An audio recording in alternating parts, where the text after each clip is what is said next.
Hello friends, welcome Sandeep मोबाइल से। तो आज का मॉडल है ओप्पो F17। तो हम इसका FRP करने वाले हैं और बहुत आसान तरीक़ा से मैंने इसका FRP किया हुआ है। तो आप सबसे पहले मैं इसकी आपको FRP चेक कर देता हूँ। अभी तक आपने इस चैनल को सब्सक्राइब नहीं किया है तो सब्सक्राइब कर दीजिए अपने हिसाब से, क्योंकि आपको कोई भी अगर एंड्रॉयड वर्जन का कोई भी मोबाइल आता है तो मैं उसके रिलेटेड FRP को डालते रहता हूँ। ठीक, तो मैंने सबसे पहले इसमें हॉटस्पॉट को कनेक्ट कर लेता हूँ।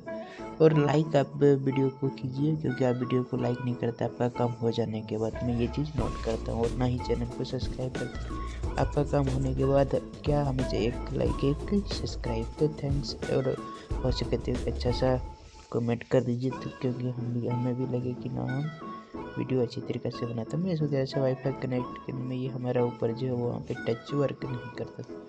तो हम टच को वर्क कराने के लिए क्या क्या था, मैंने काफ़ी अच्छे टाइम इसमें गया था मुझे वाईफाई कनेक्ट करने में।